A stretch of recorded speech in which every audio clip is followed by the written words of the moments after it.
Bueno, entonces, ¿qué es lo que estamos tratando de decir? Decíamos que Dios tiene 4 formas de actuar en su voluntad. Para llegar a vivir en la divina voluntad, que esa es nuestra meta, debemos estar totalmente acordes, conformes, cumpliendo la voluntad querida y la voluntad ordenada. Nadie puede llegar a vivir en la divina voluntad siendo pecador. Nadie puede llegar a vivir en la divina voluntad siendo narcotraficante, asesino, abortero, en fin, todo lo que eso significa estar en contra de los mandamientos. Nadie puede llegar a vivir en la divina voluntad si nos oponemos a la voluntad querida de Dios. Y creo que eso también es obvio. ¿Por qué? Porque si la voluntad es una, lo que Dios quiere lo debo querer yo. Y si yo digo no a lo que Dios quiere, no estoy uniéndome a esa voluntad querida, menos voy a poder poner en mí la voluntad obrante de Dios. Entonces, con este planteamiento, ya tengo el primer indicio para decir, ¿voy a vivir o no en la voluntad de Dios? ¿Qué es lo que debo hacer? Estar conforme con lo que Dios quiere y con lo que Dios ordena. Dios ordena los mandamientos. Yo no puedo decir, ven a vivir en mí, si yo quiero seguir siendo desobediente, si quiero seguir ofendiendo a mis padres, no honrándolos, si quiero no asistir a todo lo que la iglesia me manda, no puedo asistir si sigo siendo, como diríamos, si sigo teniendo una vida sexual libertina, no puedo seguir, no puedo entrar en esa relación con Dios. Debo aceptar totalmente el conformarme a la unión con Dios. No puedo seguir poniendo esos obstáculos a la voluntad de Dios en el matrimonio, porque también estoy desobedeciendo a la voluntad de Dios. Así que ese sería como uno de los principales puntos a tratar en esto, estar acordes a las voluntades de Dios, tanto la querida como la ordenada. Lo siguiente que necesitamos entender es esto. Todo lo que Dios ha hecho, ahora nosotros tenemos la oportunidad de poder tenerlo como nuestro. Si vamos a tener la misma vida que el catecismo nos dice, si el catecismo me dice que voy a tener la naturaleza divina, la vida divina, los atributos divinos, y me dice que tengo que continuar en mí los estados y misterios de Jesús, forzosamente debo tener sus obras. No puede haber una diferencia de obras. En el libro 27, la lectura 9, nos dice lo siguiente. Está Luisa y dice, me sentía toda abandonada en el fiat divino, siguiendo y ofreciendo todos sus actos, tanto de la creación como aquellos de la redención. Y llegando a la concepción del Verbo, decía entre mí, como quisiera en el querer divino hacer mía la concepción del Verbo para poder ofrecer al ente supremo el amor, la gloria, la satisfacción, como si otra vez el Verbo se concibiera. Ojo con esto, con lo que decíamos del rosario.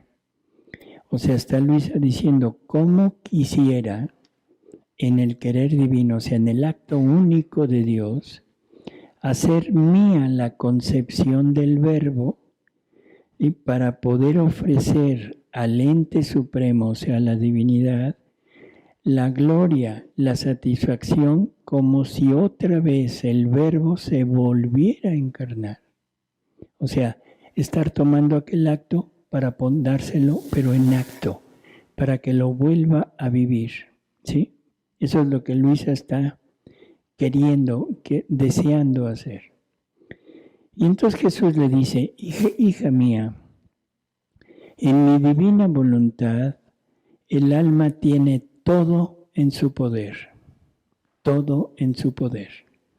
No hay cosa que nuestra divinidad haya hecho, tanto en la creación como en la redención, de la que nuestro fiat divino no posea la fuente, porque Él no pierde nada de nuestros actos. Es más, es la depositaria de todo, y quien posee nuestro querer divino, posee la fuente de mi concepción, de mi nacimiento, de mis lágrimas, de mis pasos, de mis obras, de todo. Nuestros actos no se agotan jamás, y conforme hace memoria y quiere ofrecer mi concepción, viene renovada esta, como si de nuevo me concibiera. Resurjo a nuevo nacimiento. Mis lágrimas, mis penas, mis pasos y obras resurgen a nueva vida y repiten el gran bien que yo hice en la redención. Así que quien vive en nuestro querer divino es la repetidora de nuestras obras, porque así como de la creación nada se ha perdido de lo que fue creado, así de la redención todo está en acto de surgir continuamente. Pero ¿quién nos da el impulso? ¿Quién nos da la ocasión de mover nuestras fuentes para renovar nuestras obras? ¿Quién vive en nuestro querer? En virtud de Él, la criatura toma parte en nuestra fuerza creadora. Por eso todo puede hacer resurgir a nueva vida.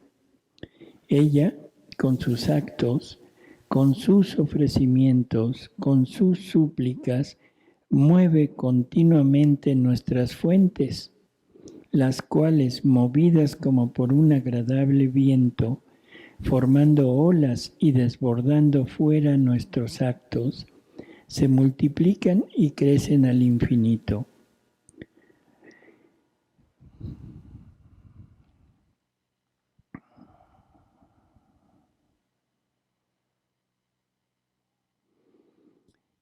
¿Qué nos dijo aquí Jesús? Que todo lo que hemos estado repitiendo está en acto. Nada ha terminado y que en la divina voluntad está todo depositado y por lo tanto nosotros viviendo en la divina voluntad podemos situarnos en cualquier parte de la historia de Dios y tomar parte en los actos que Él hace. Cuando alguien estudia medicina, ¿hay aquí alguien médico? ¿Médicos? ¿Qué? ¿Patóloga? Otorrino. Cirugía. En ustedes destazo. No es cirujana, es destazadora. Bueno, perdón por... Cuando alguien estudia medicina y cuando ya nos terminamos la carrera y estudiamos una especialidad, cuando la especialidad es quirúrgica, vamos a tener tres actos para llegar a ser cirujanos. El primer acto es ser concurrente a las cirugías. ¿Qué quiere decir? Vamos a entrar a ver. Vamos a entrar estudiando, sabiendo lo que se va a hacer, pero vamos a ir a ver cómo le hacen, a ver qué hacen, a ver cómo abren, cómo cosen, pero estamos nada más visualizando, ¿sí? Después de un tiempo y con el estudio y la constancia, en fin, un día nos dice el cirujano, ahora me vas a ayudar. Ahora no vas a nada más a concurrir, me vas a asistir. Entonces, vístete, se viste uno, y ¿qué vamos a hacer? Lo que el cirujano nos diga. Coge aquí, agarra acá, corta aquí, en fin. Y conforme va pasando el tiempo, vamos acostumbrándonos y vamos aprendiendo cómo hacer aquello. Pasa otro tiempo y un día llegamos a asistir y llega el cirujano y dice, toma el bisturí y ahora operas tú. O sea, son los 3 actos, concurrente, asistente y ahora ya es el obrante, el obrar ahí. Lo mismo es en la divina voluntad. La divina voluntad, primero Jesús nos dice, asísteme, concurre, ve lo que hago. Los mejores ejemplos están en el libro de las horas de la pasión. Cuando le dice, fíjate en lo que estoy haciendo, ¿sí? Fíjate en lo que estoy haciendo.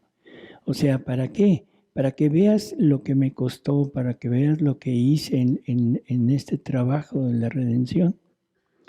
Después me dice, fíjate en lo que estoy haciendo para que lo hagas junto conmigo. Ya nos volvimos asistentes. Ahora, las obras de la pasión, Él quiere que nosotros participemos con Él.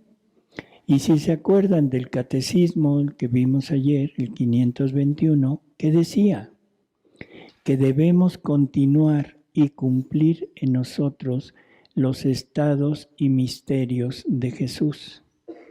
Por lo tanto, primero asistimos, conocemos y luego nos dice, ahora fíjate en lo que hago para que lo hagas también tú. O sea, son los 3 pasos en la divina voluntad que para mí queda perfecto en la carrera de medicina y una especialidad quirúrgica. O sea, eso es lo que debemos hacer. Entonces, estudiar, leer, aprender, concurrir, ver lo que hace, y eso lo hacemos también a través de la lectura. Asistirlo. Aquí ya es un poquito más complicado entenderlo. Jesús nos dice que debemos revestirnos de su pasión, de su vida, para ponérnosla. La vida de Jesús y la pasión de Jesús no es algo para recordar, no es algo que pasó hace 2000 años, sino es, como dijo el catecismo, para repetirlo en nosotros. Él hace que podamos vivirlo en Él y luego que Él lo viva en nosotros. Y este vivirlo en nosotros es revestirnos de la vida de Jesús y nos estamos revistiendo de la pasión de Jesús. No es para recordarla, es para usarla. Si se acuerdan de San Pablo nos dice que tenemos que completar en nosotros lo que le faltó a la pasión de Jesús. Y entonces uno dice que Jesús habrá hecho cosas incompletas. ¿Qué le faltó? Le falté yo. Yo soy el que no estuvo en ese momento. Él hizo todo por mí, pero no estuve yo. Y esa es una idea muy cómoda, decir, ya Jesús sufrió por mí, ya Jesús pagó por mí, yo hago vida libre. No, tenemos que estar ahí. El llamado de Jesús siempre fue, toma tu cruz y sígueme. Toma tu cruz y sígueme. Y la pregunta es, ¿para qué tomo la cruz y a dónde lo sigo? La cruz, ¿qué cruz voy a tomar? La que me haya tocado. Enfermedad, discapacidad, problemas sociales, problemas familiares, problemas económicos, lo que me haya tocado. Esa es mi cruz. Y luego, sígueme, ¿a dónde? Al Calvario. ¿A qué? A morir. ¿Para qué? Para ser enterrado. ¿Para qué? Para resucitar. O sea, el final no es la muerte, el final no es el sepulcro, el final es la resurrección.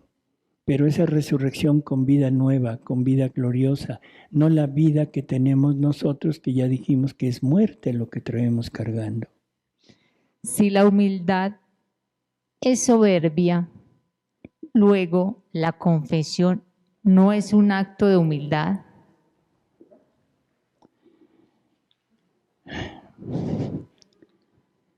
El único humilde es Jesús, porque es el único que es algo y se abajó. ¿De acuerdo? El único que es humilde es Jesús, porque es el único que siendo algo se abaja. Ahora, cuando yo digo soy humilde, lo que estamos tratando de decir es que ya me rebajé de mi posición. No sé si esto queda claro. ¿Sí o no? O sea, el solo hecho de decir yo soy humilde, es decir, es que ya me bajé. Ya me bajé. En ese sentido estoy poniendo que la humildad es soberbia. No porque sea alguien así soberbio, sino porque me estoy bajando de mi categoría. Y aparte, el punto principal es que la humildad, siendo virtud, es adorno del alma.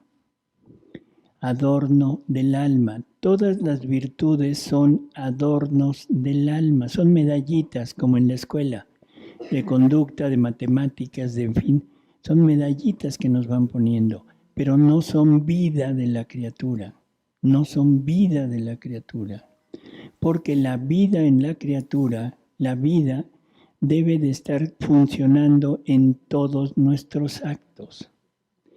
La voluntad es mi vida. ¿Por qué? Porque es la que está motivando todos mis actos.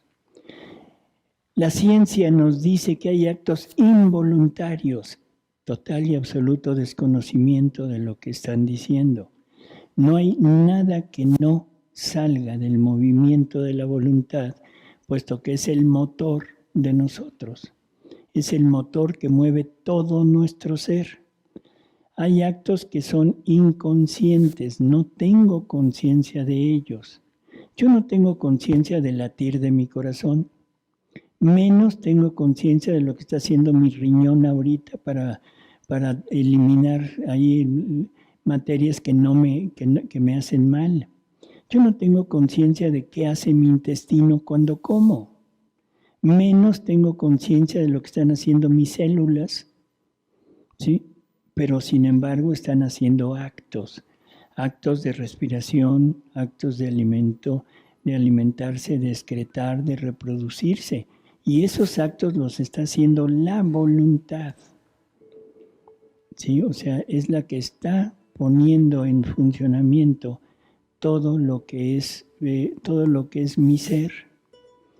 Por lo tanto, la vida que estoy desarrollando es a través de mi voluntad, que es voluntad humana, por lo tanto los actos son voluntad humana. Las virtudes, la virtud de la obediencia no entra en el funcionamiento de mi riñón. No puedo decir que mi orín es obediente. ¿Se entiende? O sea, sería un absurdo. No puedo decir que mi digestión es casta.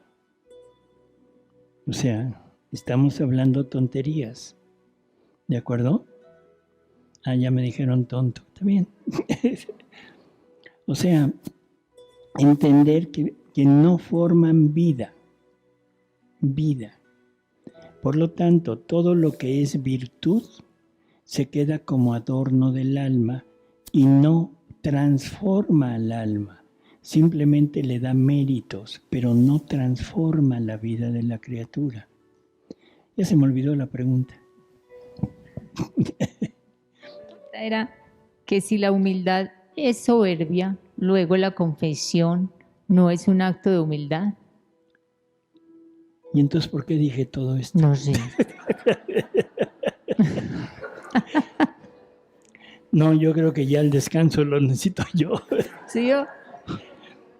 O sea, entendamos que la humildad, volvemos a lo mismo que decíamos, es un abajarme, es un decir soy, pero porque quiero ser humilde, quiero utilizar mis miserias para fabricar una virtud. Está bien. Entonces, el acto de la confesión, ¿qué tiene que ver con esto? El acto de la confesión lo ponen como un acto de humildad. ¿Mandé? Por eso, así es como lo pusieron. Pues según la pregunta, sí lo ve como un acto de humildad, porque dice, luego la confesión no es un acto de humildad. Por eso, el acto de la confesión no es más que un acto de arrepentimiento, primero, de dolor del pecado, pero un dolor porque conozco que estoy ofendiendo a Dios. Y es un acto de humildad en el sentido de decir, Padre, he pecado esto, he hecho esto. Pero no lo podemos poner como una virtud. ¿De acuerdo? Yo no puedo poner mi medallita de la virtud de la confesión. Eso no hay virtud de confesión. Pero sí necesito, más que la humildad, necesito la simplicidad para poder llegar y decirle al sacerdote, ¿sabe qué? He hecho esto. Así es como yo lo veo.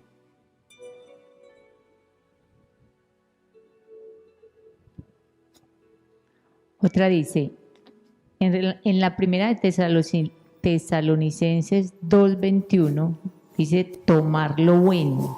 En divina voluntad, ¿cómo lo aplico? Tome lo bueno. ¿Qué tiene de diferente con...? Lo que está diciendo es que de todas las revelaciones, o sea, hay que examinarlas y tomar lo bueno. O sea, hay cosas que a veces no son muy correctas y entonces quito eso. Voy a poner ejemplos prácticos para esto. Todos quizá ya saben de las revelaciones de Jesús al alma niña. ¿Sí? Y bueno, están metidísimos con las revelaciones al alma niña. Bueno, vamos a analizarlas y vamos a tomar lo bueno y quitar lo malo. ¿Qué es lo bueno? Que habla de divina voluntad. ¿Qué es lo malo? Que habla de castigos e incluso hasta da fechas. No. ¿Qué es lo malo? Que se pone a decir que Jesús no permite los sacrilegios y que antes de ser una comunión sacrílega se sale de la hostia y se va. Total y absoluta mentira. Entonces, bueno, vamos a tomar lo bueno y lo malo, pero lo mejor es no meternos en ese tipo de escrutinio, no haciendo caso a todo eso, perdiendo el tiempo en estar oyendo eso, estudiando eso, en vez de estudiar el libro del cielo.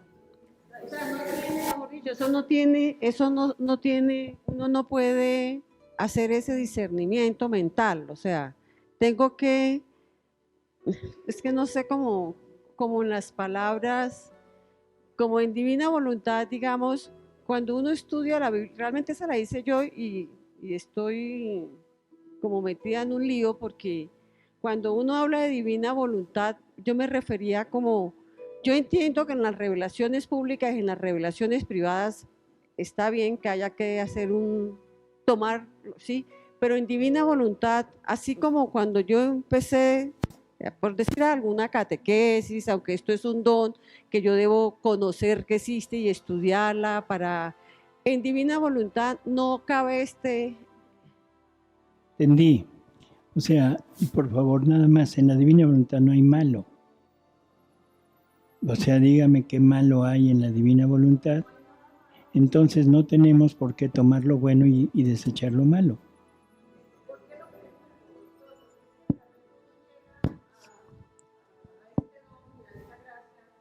de conocer el libro del cielo, que como lo entendió hoy es como una continuación de la palabra de Dios.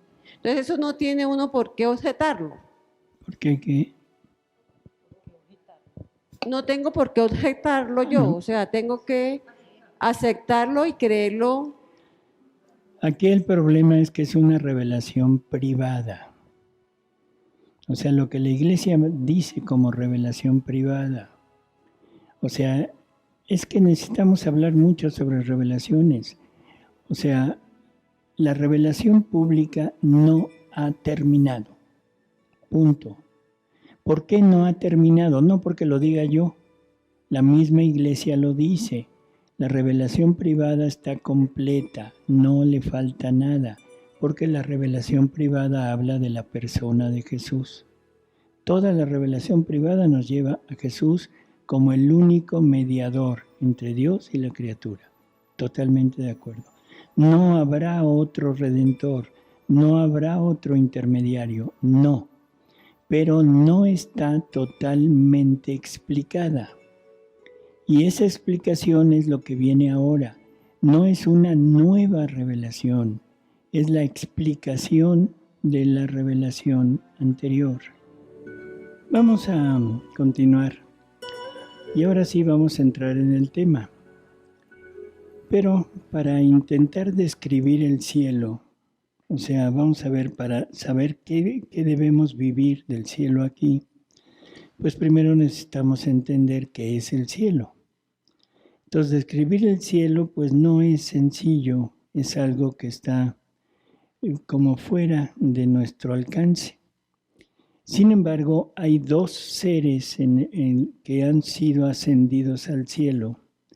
Uno que ascendió al tercer cielo y otro que ascendió al séptimo cielo. ¿Quién es el que ascendió al tercer cielo? San Pablo, exactamente. En la segunda carta a los Corintios, él dice lo siguiente: yo conozco a un hombre que cree en Cristo, que hace 14 años, si en cuerpo o fuera del cuerpo, no lo sé, lo sabe Dios, pero fue arrebatado hasta el tercer cielo. Sé que el mismo hombre, o sea, fue arrebatado al paraíso, donde oyó palabras inefables que no es lícito o posible a un hombre proferirlas o explicarlas. O sea, ¿qué vio? ¿Quién sabe? En la segunda carta, en la primera carta a los Corintios, en el capítulo 2, él dice,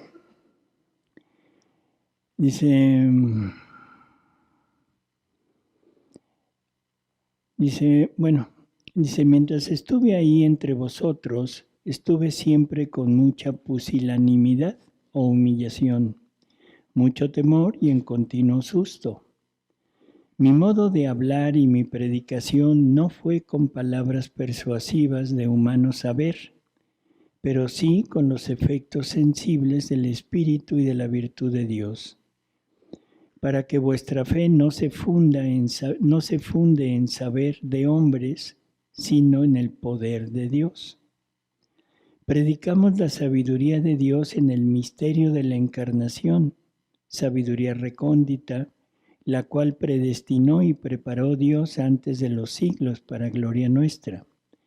Sabiduría que ninguno de los príncipes de este siglo ha entendido, que si lo hubiesen entendido nunca hubieran crucificado al Señor, y del cual está escrito, ni ojo vio, ni oreja oyó, ni pasó a hombre por pensamiento, cuáles cosas tiene Dios preparadas para aquellos que le aman. A nosotros nos lo ha revelado Dios por medio de su Espíritu, pues el Espíritu de Dios todas las cosas penetra, aún las más íntimas de Dios.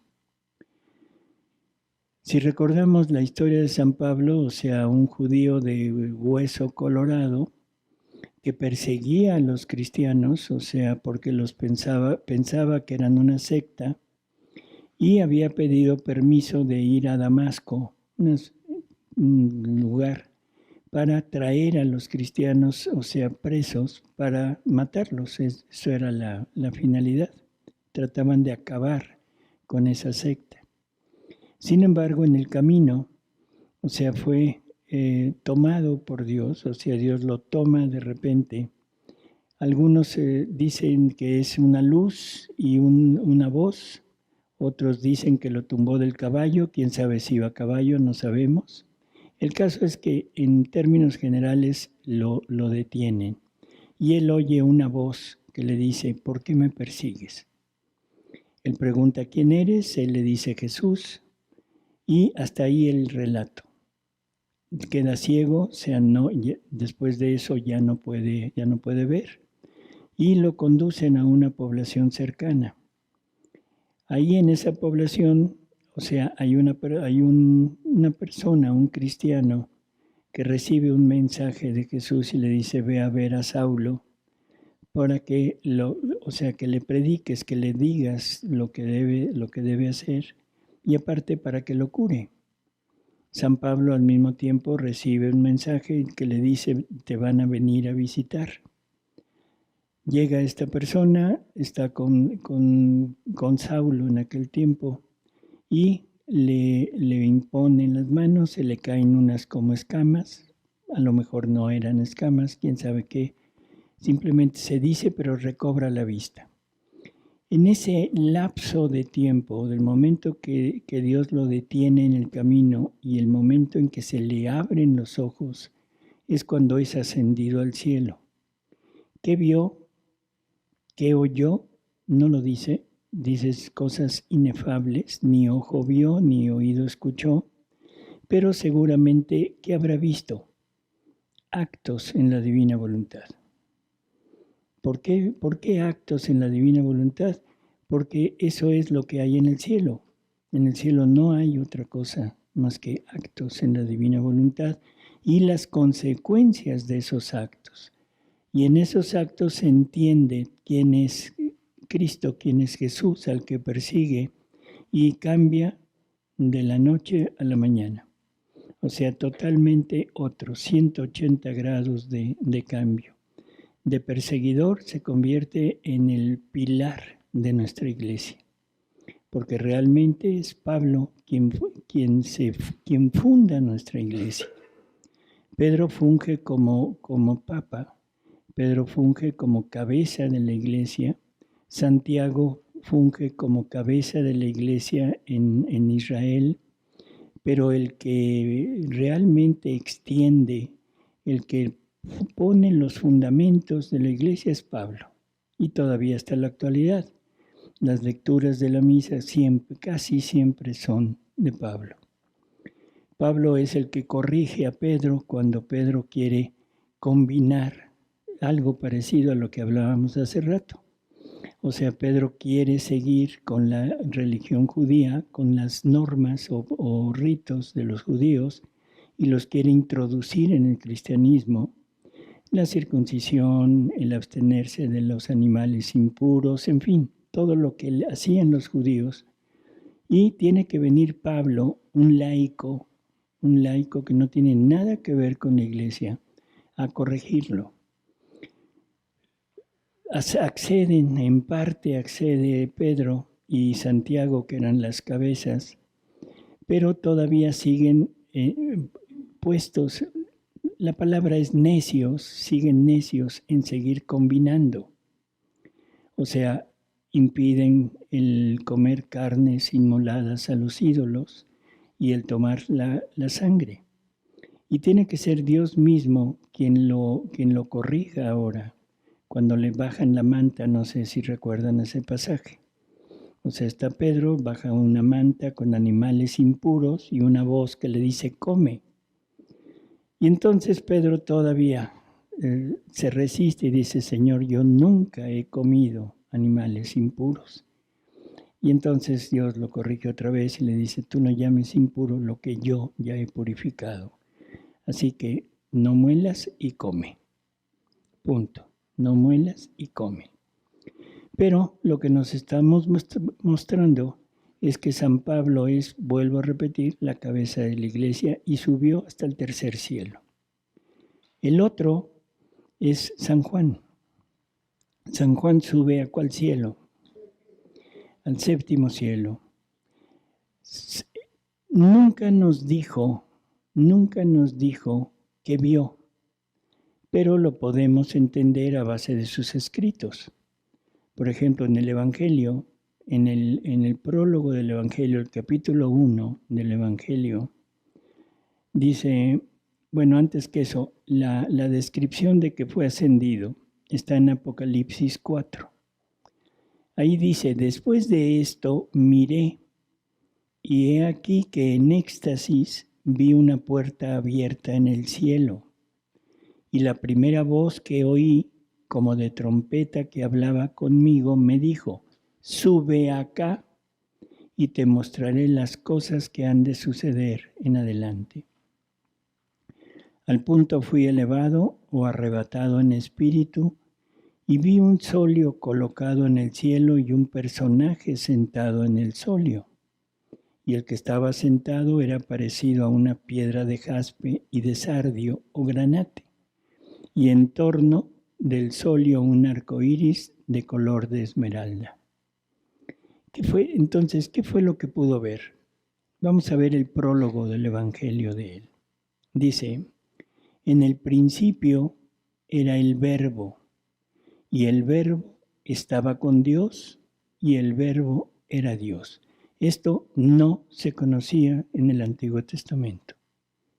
O sea, nadie hablaba de segunda persona de la Trinidad, era un Dios único, no se sabía de Trinidad, y sin embargo, o sea, aquí él está hablando ya de una persona que no era Dios según él, porque dice, y el Verbo estaba con Dios. Pero luego corrige y dice, y el Verbo era Dios. Está poniendo ya dos personas divinas. Él, o sea, el Verbo, estaba en el principio con Dios. Por él fueron hechas todas las cosas. Ahí arranca esta idea de que es el Verbo eterno, segunda persona de la Trinidad, la que crea.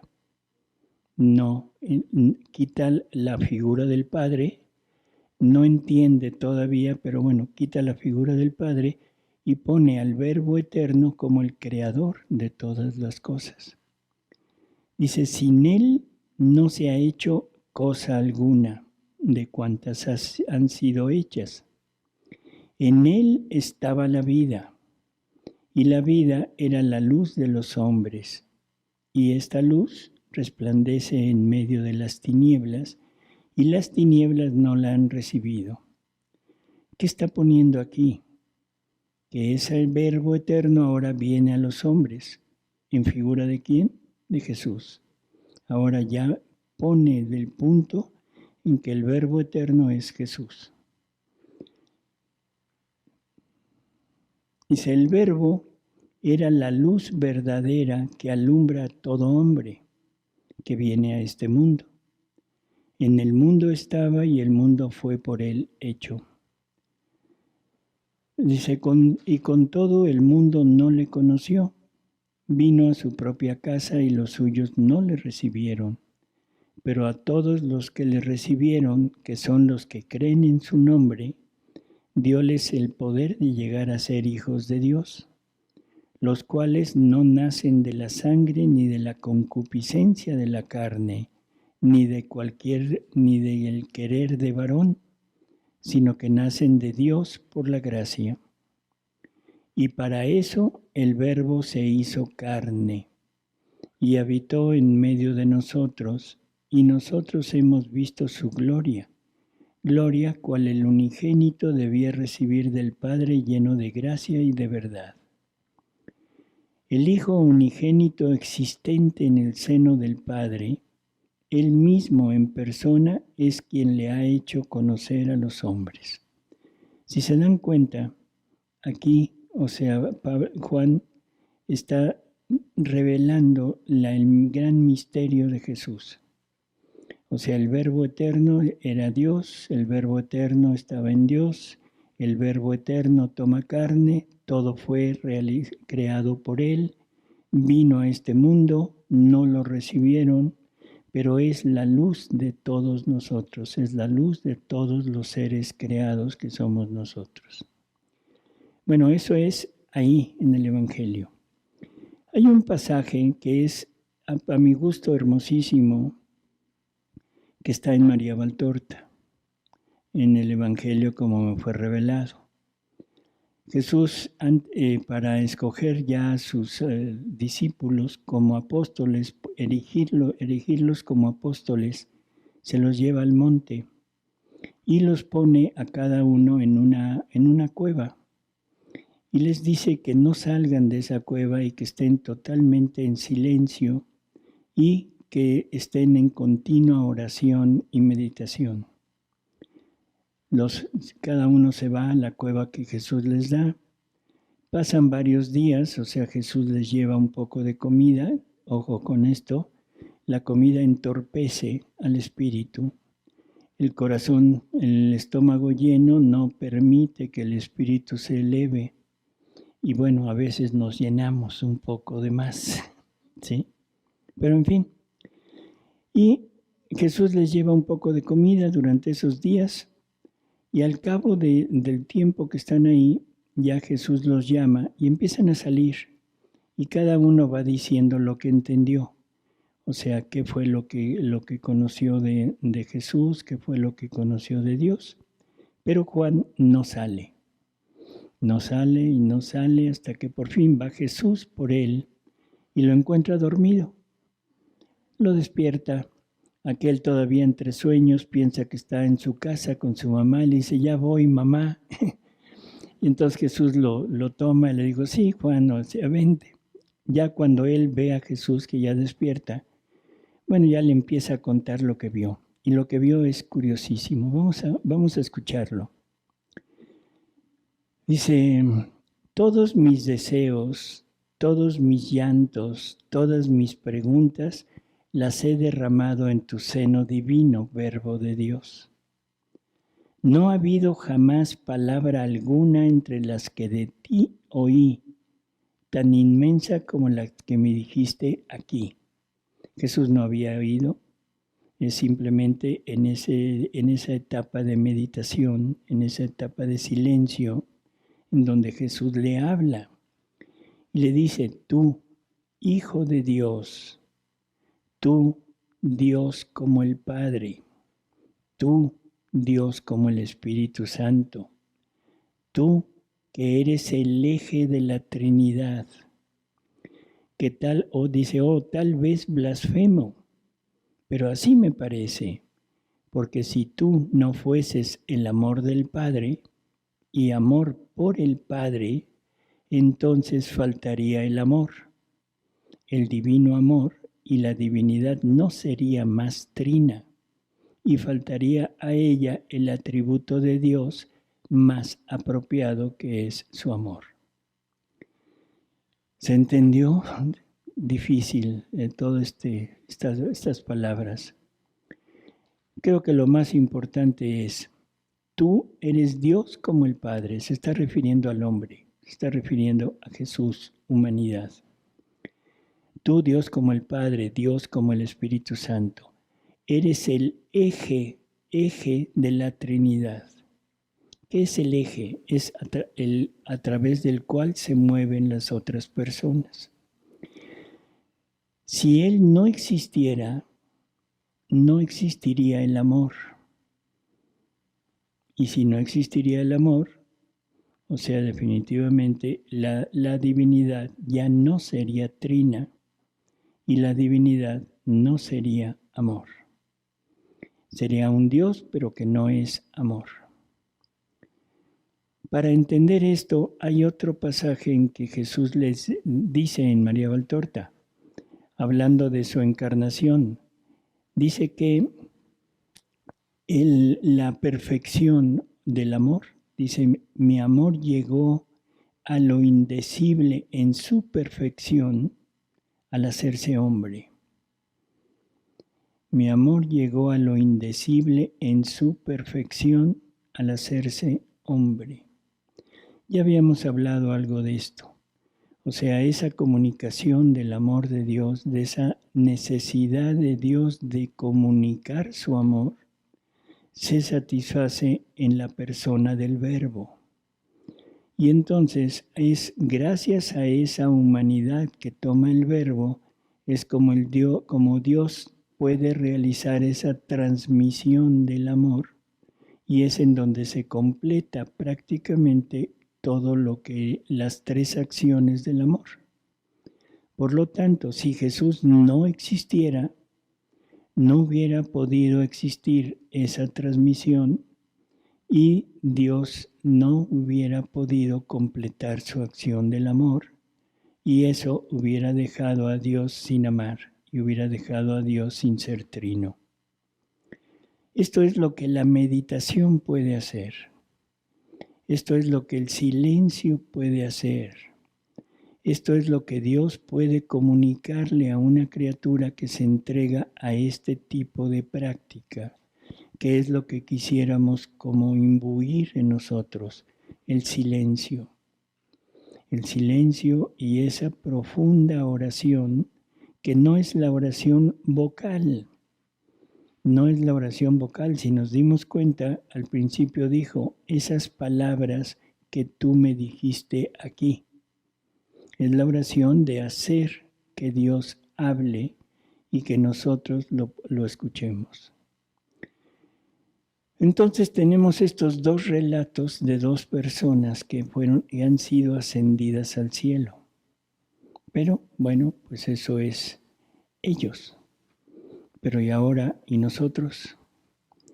¿Qué podemos pensar? ¿Qué podemos tener prácticamente de esta experiencia de ellos? Bueno, difícil decirlo.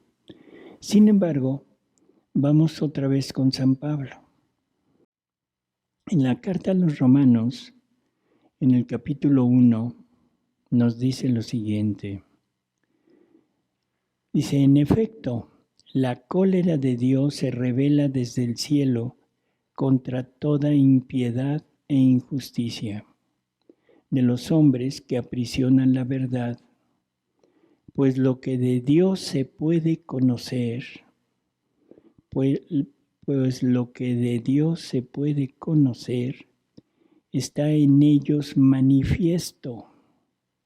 Dios se lo manifestó, porque lo invisible de Dios, desde la creación del mundo, se deja ver a la inteligencia a través de sus obras, su poder eterno y su divinidad, de forma que son inexcusables, porque habiendo conocido a Dios, no le glorificaron como a Dios ni le dieron gracias, antes bien se ofuscaron en sus razonamientos, etc.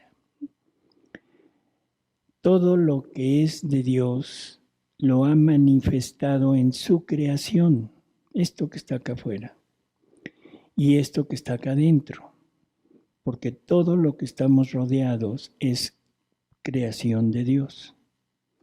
Lo hemos tomado como cosas que el hombre hace. Aquello de afuera lo tomamos como natural, como algo que tiene que existir y nunca ponemos atención en que son cosas creadas. O sea, pero todo es creado por Dios con esas tres cosas que habíamos mencionado hace unos momentos. O sea, el valor, el oficio y el amor. Ahora nos lo está diciendo San Pablo, ya no es a través de Luisa. Entonces, tenemos esta parte, ¿no? Ahora vamos a Luisa, el volumen 20, la lectura 18, que nos dice así. Es justo que la pequeña hija de mi querer sepa lo que hace aquel de donde ha salido su origen. Tú debes saber que mi fiat eterno no solo llena toda la creación y es vida de cada cosa creada. Ojo con eso. No solo llena toda la creación y es vida de cada cosa creada, sino que tiene esparcidas todas nuestras cualidades. Tiene esparcidas todas nuestras cualidades en todo lo creado. Porque la creación debía servir de paraíso terrenal a la familia humana y por lo tanto debía ser el eco de las bienaventuranzas y felicidades del cielo. Si no hubiera contenido las alegrías y contentos de la patria celestial, ¿cómo podía formar la felicidad de la patria terrenal? Mucho más que una era la voluntad, tanto la que beatificaba el empirio, o sea, el cielo, como la que debía ser feliz la tierra. Ahora, ¿quieres saber qué cosa hace mi voluntad en el cielo? En aquel azul que se ve siempre firme y extendido sobre la cabeza de todos, y no hay punto en que no se vea el cielo de noche y de día, está siempre en su puesto. Mira, nuestra voluntad tiene esparcida nuestra eternidad, nuestra firmeza que jamás se cambia. Está siempre en su equilibrio perfecto, que por ninguna circunstancia se cambia jamás. Y mientras ama, glorifica nuestra eternidad. Nuestro ser inmutable hace feliz a la tierra y dice al hombre: mira, toma por modelo el cielo que está siempre extendido sobre tu cabeza. Sé siempre firme en el bien como lo soy yo, siempre extendida aquí para protegerte, a fin de que también tú, como segundo cielo que está poblado de estrellas, que a tu ojo te parecen tan unidas al cielo que se puede decir que son hijas de él, así también tú, si eres firme en el bien, el cielo de tu alma será poblado de estrellas como tantos partos e hijas tuyas. Después, siguiendo tu giro en el espacio de la creación, llegarás al sol, astro del cielo más cercano a la tierra, para llevar a las criaturas la fuente de la felicidad terrenal y las similitudes de las bienaventuranzas y gustos de la felicidad de la patria celestial. ¿Quieres tú entonces saber qué hace mi voluntad en el sol? Glorifica nuestra luz interminable, nuestros gustos innumerables, ama y glorifica la infinitud de nuestras dulzuras, las indescriptibles tintas de nuestras bellezas, y con su calor hace eco a nuestro inmenso amor.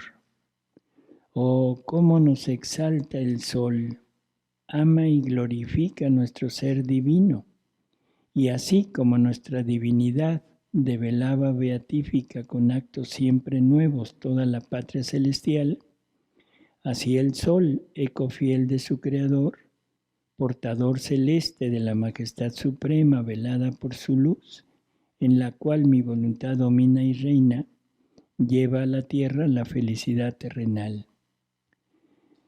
Y sigue describiendo lo que hace su voluntad, no solo en el cielo, en el sol, sino en el mar y en todas las cosas creadas. Ahora, ¿a qué viene esto? Entender, por favor, entender que todo lo de Dios es visible a nuestra vista, que Dios tiene esparcidas todas sus cualidades, todo lo que Él es, lo tiene esparcido en la creación.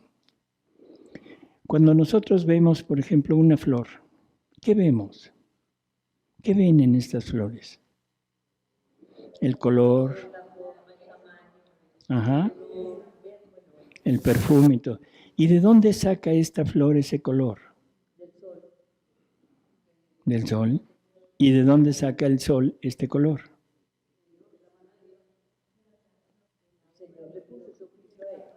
El Señor le puso ese color al sol para que el sol se lo pudiera dar a la planta. Por lo tanto, el color que estamos viendo, si le creemos a San Pablo, es un atributo de Dios. No es un color, es un atributo de Dios. Todos los colores que existen salen también del sol. Sí, pero por lo tanto también salen de Dios.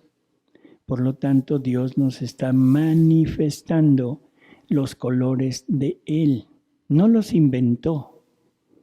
lo saca de Él, porque nos dice que toda la creación Él la sacó de su interior porque ab eterno la tenía en Él. Y lo que nos acaba de decir, que el fiat supremo, el querer supremo, extiende todas sus cualidades, todo lo que Él es, lo extiende en la creación para que nosotros lo podamos percibir y empezar a conocer lo que es Dios.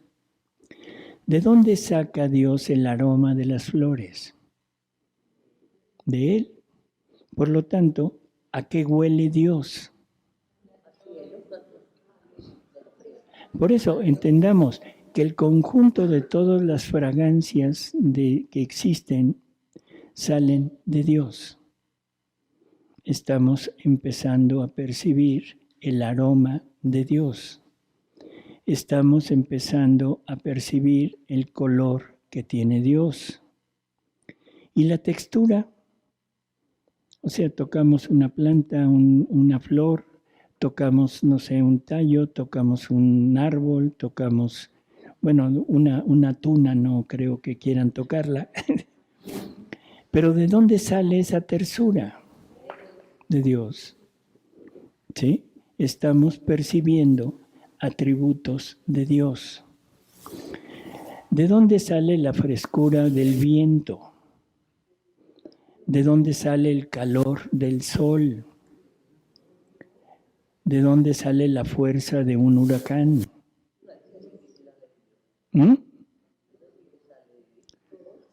Por eso, tenemos que ir entendiendo que todo lo existente tiene sus cualidades, pero debidas a que Dios está manifestando en esas cosas creadas, está poniendo lo de Él. ¿De dónde sale el canto de los pájaros? Uno dice, ¡ay, qué bonito canta ese pájaro! Y la pregunta es, ¿y de dónde sacó ese pájaro ese canto? De Dios. ¿Y Dios lo creó? Y uno dice, ah, caray, qué Dios tan creativo. Dice, a este pájaro le voy a poner pi, pi, pi, pi, pi. A este otro le voy a poner otro.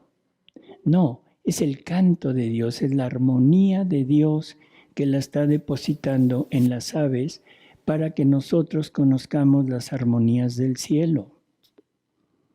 ¿De dónde saca Dios el rugido de un león? O el rebuzno del burro ese que se cayó al barranco. ¿Mandé? O sea, todo lo saca de Él. Por lo tanto, deberíamos de estar entendiendo que estamos rodeados de Dios. Vivimos en Dios, vivimos total y absolutamente inmersos en Dios. Eso es lo que Él nos manifestó para que nosotros pudiéramos vivir en un cielo igual que el que Él tiene allá en su gloria, rodeados de todo. Pero nosotros no somos capaces de poder descubrir todas estas cualidades porque todo lo vemos de forma material. Algo tan absurdo como esto. ¿Qué es esto? Un celular. ¿Y esto qué? ¿Qué me da de Dios esto? ¿Nada?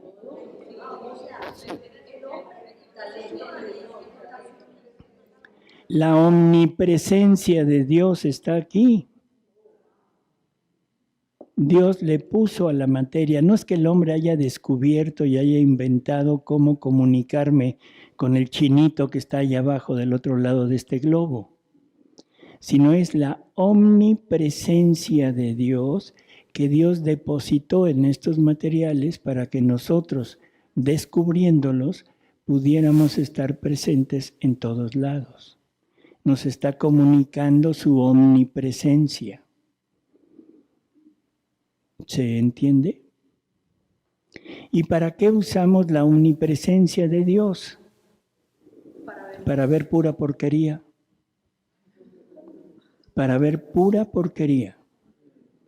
O sea, todo lo contrario de lo que Dios quisiera, pero la estamos usando en contra de lo que Él quisiera que usáramos. ¿De dónde salen todos los inventos que hay? ¿Del hombre? El hombre descubre las facultades de la materia, las facultades que Dios le puso a la materia. Pero nosotros nos creemos creadores. Nos creemos que somos los inventores de todo, cuando que en realidad lo único que estamos haciendo, miren, ya fue por su celular, dice, la omnipresencia de Dios.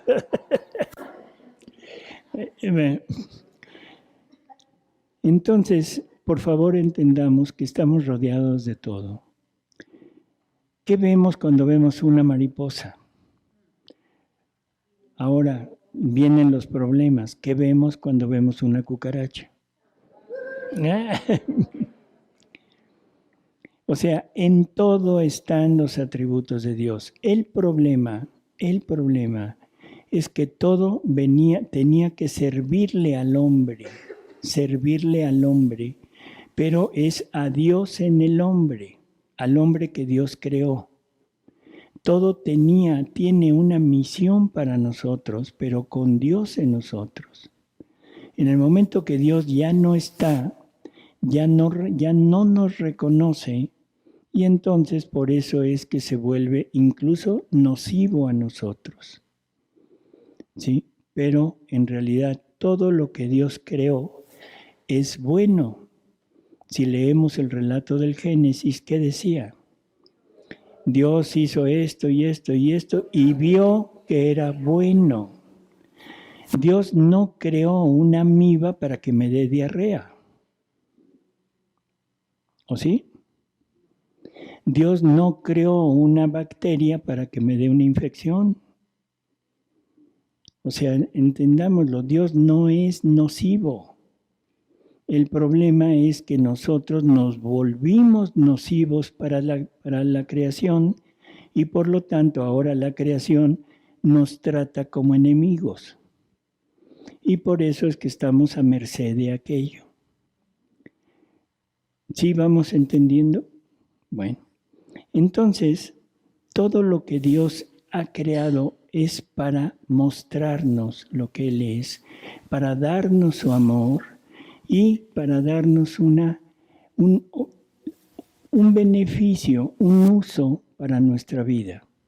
Así que todo en nuestra vida debería de tener un uso para nosotros.